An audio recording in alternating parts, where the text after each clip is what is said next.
Hi guys, and oh god, I hate landscape. I must fix this. Okay guys, bear with me. Like this whole video thing has to be adjusted. But hi guys, and welcome to Sister Talk. Today I'm doing a one-to-one video because I feel like it's important that our viewers get to know who we are individually. And we're gonna talk about our backgrounds and our views and our feelings and whatever just comes out just because I feel like yes, being a group is great, and doing this project together is going to be so much fun, and I feel like it's definitely going to grow into something meaningful, but I also want everyone to know us, who we are, together and apart. So I'm going to take the first, I'm going to go first, and don't mind me, I always jibber jabber my words because my brain moves fast in my mouth sometimes, so anyway, so you guys heard a little bit of information about me in the last video, and I just wanted to talk more in depth about where I come from, how I grew into the woman that I am today, what motivates me, what I'm surviving, what I have survived, and who I want to be, and why I feel like it's important to share that with other people. So I'm going to start from the beginning. I'm briefly going to touch on different areas of my life to kind of help you get an idea of who Mandy is. So I come from a very, unique background, just like everyone else. I survived sexual abuse as a child, and I'm now just realizing how much that traumatic experience has impacted my relationships, my way of thinking, my perception of the world, my perception of people, and my expectations, and how I ultimately feel about myself. That's been a challenge because I have been in survivor mode all of my life. And I've been in denial that I have a lot of issues that need healing in order to be the best version of who I want to be. So coming from that, I survived that, and I dealt with some brief, it looks brief now, but it was very long to me.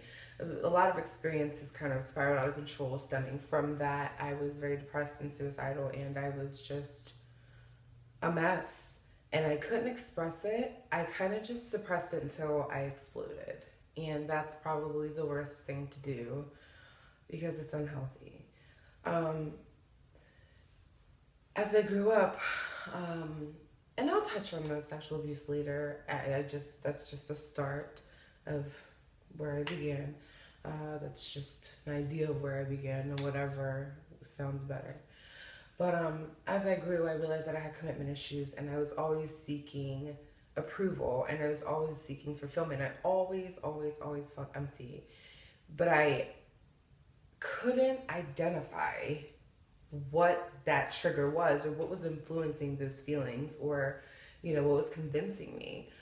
And I was just, my thoughts were just so negative, and anyone I came in contact with was trying to hurt me, and it was hard for me to feel good enough. I always felt like I wasn't good enough. I always felt like people were just using me and that I was no good. And that came from being a victim, because when you are a victim of something like that, that's exactly what you're dealing with. You're being used, you're being mistreated, you're being put last, you're unappreciated. You are just there for someone's gratification. And that is how I felt with a lot of people.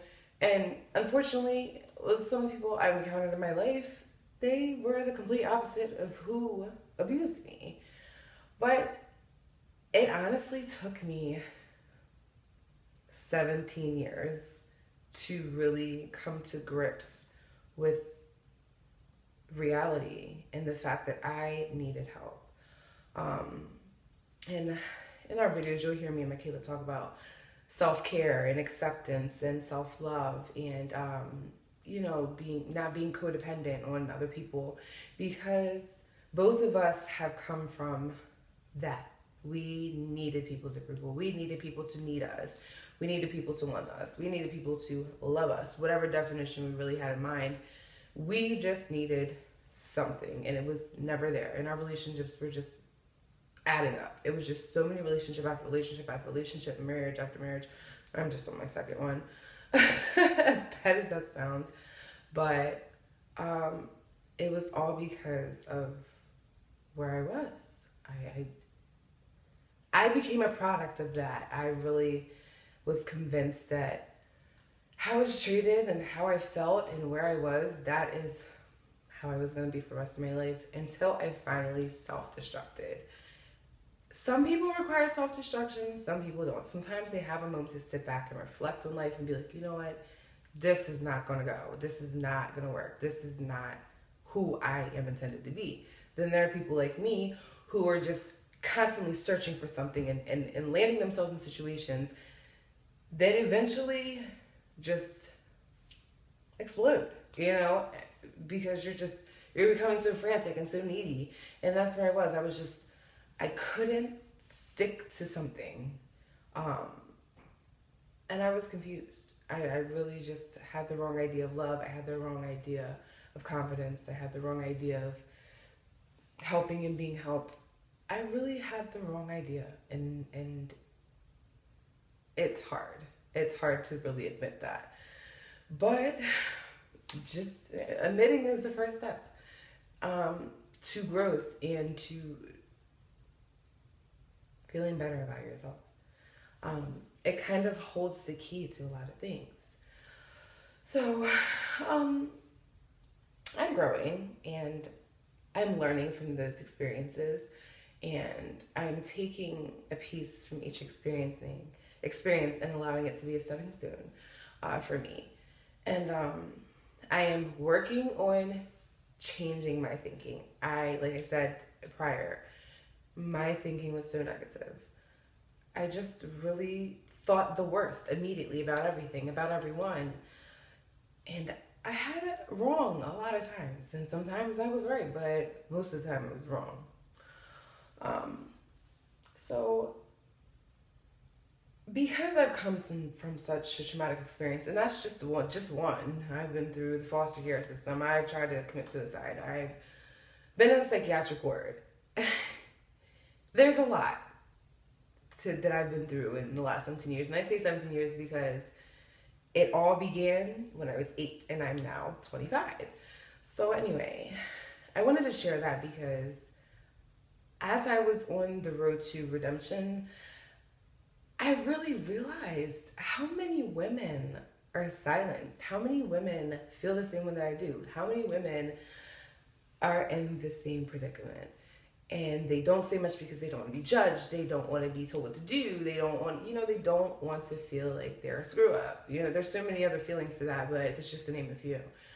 And I wanted to release everything out into the world and hope that it touches someone who's just looking for hope and strength and knowledge that they're not alone, and you're not. And that was one of my motivations to having SisterTalk.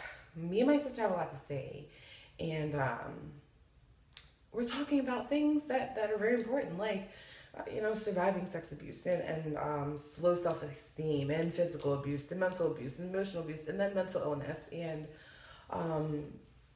relationships and toxic relationships. I just feel like there are certain things that need a lot more awareness than there really is. So I took my experience and said, as I'm growing from these things, what I want to do as well is share it. Share it to everyone. I'm here. I'm another survivor. You're not alone. I've made crazy mistakes. I've done some crazy things. Well, to the contrary. I've thought some crazy things. I've felt some very misunderstood ways, and that comes from what happened in the past. And sometimes we allow our past to consume us so much that we become what we think we are because of that. So, it just motivated me to join up with my sister who has just as much opinion and feeling and just release it, share it with you guys, and hope that you guys can relate, or you can chit chat with us and talk with us, and we can just, change the world. And me and my sister are one of, two of the people that are crazy enough to believe they can change the world. And that is what I'm on a mission to do. I just, I want to share it, and I want to help someone. And this is the start. I'm not really so interested about the politics and the fashion and the makeup and the being popular, even if what we're doing, our mission, is reaching one person. We're doing what we want to do, and that's making a difference by sharing our stories and helping people relate and know that they're not alone, and that you can really become something good out of something completely bad. I came from some horrible mistakes, some horrible backgrounds, some horrible experiences, and I'm still here talking to you guys saying, hey, listen, this is my story, and I want you to know there is hope. So hopefully with my little, gibberish, you understand my mission, motivation behind this, and hopefully you feel a little bit closer to me personally. You'll get to know more along the way, because there's just not enough time in the world to tell you guys about Mandy. It's just not. So hopefully this mission will have some longevity, and you'll get to know me and Michaela personally, and you will love us just as much as we love you, and we'll grow to love you, because connecting with other people is really, really important to us. So yeah, that's about Mandy. I'm on the road to redemption. I'm recovering from a past and recovering from mistakes. I'm becoming a better woman every day. I'm trying my best. I may fall short. I may disappoint people. I may hurt people. I may piss people off. But I'm trying, and I think that's what matters. And I'm not trying for glory or popularity or even population. I am doing it because it's liberating, and because I want to help someone else be in the same position I am now. Free, so. And some videos may not even be so serious, and it's gonna be something fun, and then you just see us being us, goofy, funny, whatever. But I do want our viewers to connect to us as well and see why we're doing this, because there are a lot of people just doing this for popularity. We're just hoping to make a change, and you gotta start somewhere. I started with a blog, and I started, making a page on Facebook, sharing positive quotes even when I couldn't be so positive. And now I want to verbally put it out there into the universe, as I always say. So, because I honestly feel like, I don't know if there's a certain term for this, but if you release who you are into the world by whatever means possible, it's going to touch someone. So I'm doing anything. One try has reached someone and another hasn't, and hopefully this will. And if it doesn't, hey, keep trying. Change doesn't happen overnight. So that's about it for me. I'm sure that you will be seeing a video from Michaela very, very soon. And hopefully you guys like it. You like what you see, and if you don't, thank you for watching, and we love your support, and we love the time that you're taking to watch our 5, 10, 15, 20-minute videos. And we hope you have an awesome day, and thank you for watching Sister Talk.